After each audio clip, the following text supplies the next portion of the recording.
안녕하세요. 중기이코노미 기업지원단입니다. 오늘은 많은 대표님들이 궁금해하시는 법인의 돈을 가지고 오는 방법에 대해 간략하게 정리를 해볼까 합니다. 방법에 따라 문제는 없는지, 세금 없이 가지고 오는 방법이 있는지 한번 알아보도록 하겠습니다. 법인의 돈을 가지고 온다는 표현이 잘못된 것으로 보일 수 있으나 법의 테두리 안에서 주주의 정당한 대가를 가지고 오는 것으로 보셨으면 합니다. 회사를 운영하면서 자연스럽게 생기는 것 중에 하나가 미처분 이익 잉여금입니다. 미리 적정한 배당 등을 통해 출구 전략을 만들어 놓아야 하는데 세금 등의 문제로 또는 잘 몰라서 그냥 쌓여있는 경우가 많습니다. 또한 출구 전략 없이 필요에 의해 그냥 가지고 오게 되면 가지급금이 되어 이자의 늪에 빠지게 되죠. 먼저 알아둬야 할 것은 법인의 돈이 이동하게 된다면 그 모든 내용은 반드시 정관에 있어야 하므로 정관 정비도 함께 봐야 합니다. 또한 회사에 실제 현금은 없으나 여러 이유로 이익 잉여금이 있는 경우도 있습니다. 이럴 때 활용할 수 있는 방법도 같이 정리해 보도록 하겠습니다. 첫 번째, 자사주 매입.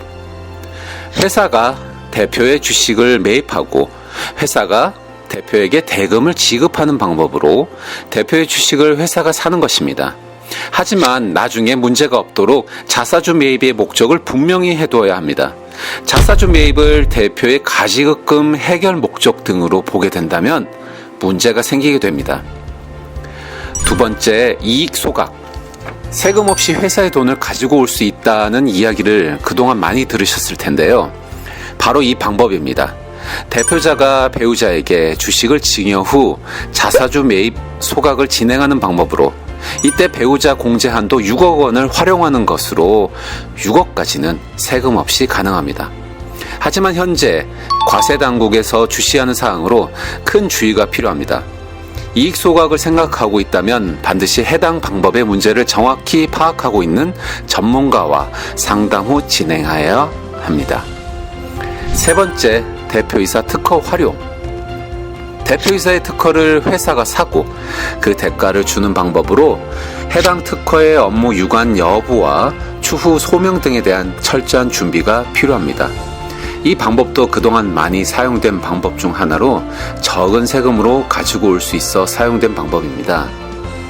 네 번째, 현금이 없는 경우로 새로 발행하는 주식을 배당하는 주식 배당을 활용할 수 있습니다. 다섯 번째는 급여 인상, 상여금 지급, 현금 배당입니다. 가장 쉬운 방법이지만 종합소득세 등 세금이 부담스럽기 때문에 잘 고려해서 실행해야 합니다. 그렇다고 간과해서는 안 되죠. 기본적으로 대표님의 급여가 얼마를 받아야 절세면에서 적정선인지는 여러 방면에서 계산해 봐야 합니다. 여섯 번째, 감액 배당. 회사에 적립된 자본준비금과 이익준비금 총액이 자본금의 1.5배를 초과하는 경우 주주총회 결의에 따라 그 초과한 금액 범위에서 자본준비금과 이익준비금을 감액할 수 있는데요. 이를 감액하여 받은 배당은 소득에 포함되지 않습니다. 사실 자본잉여금은 배당의 재원이 될 수 없습니다. 자본거래에 나온 잉여금은 자본 전입 및 결손금 보존의 목적으로 사용되어야 합니다.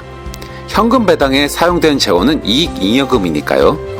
대신 적립한 자본준비금 및 이익준비금의 총액이 자본금의 1.5배를 넘으면 상법 제461조에 따라 그 초과한 금액 범위 내에서 자본준비금을 감액해 이익잉여금으로 전환할 수 있습니다.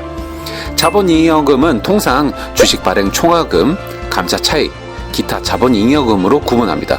예를 들어 경영 성적이 좋은 회사, 매출이 많이 오른 회사가 증자를 위해서 신주를 발행할 때 액면 금액을 초과해서 할증 발행하게 되죠. 이 액면 초과 금액을 주발초라고 합니다. 몇 년 전 현대중공업 지주가 5조가 넘는 자본잉여금을 쌓아뒀었는데요. 그중 2조 원을 이익잉여금 전환을 추진했던 일이 있습니다. 마지막, 신자본환원. 아직 들어보지 못한 방법일 겁니다. 왜냐하면 중기이코노미 기업지원단의 대표 세무사님이 만든 새로운 컨설팅 방법이기 때문입니다. 이 방법은 증여 없이, 세금 없이 자본금은 변하지 않고 이익잉여금을 뺄 수 있는 방법입니다. 이렇게 미처분 잉여금은 여러 가지 방법을 통해 해결할 수 있습니다. 가장 중요한 것은 세금은 가장 작게 그리고 법을 위배하지 않고 실행하는 것입니다. 가끔 얕은 지식의 컨설턴트가 진행을 해서 피해보는 대표님들을 볼 수 있습니다. 그래서 전문 세무사가 중요합니다. 회사 상황에 따라 세금 없이 가능한 경우도 있고 최소 세금으로 해결할 수도 있습니다. 한 가지 방법이 아닌 다양한 방법을 정확히 이해하고 해결하는 파트너가 대표님에게 필요합니다. 법인자금 출구 전략, 중기이코노미 기업지원단의 많은 전문가들과 함께 해결하십시오.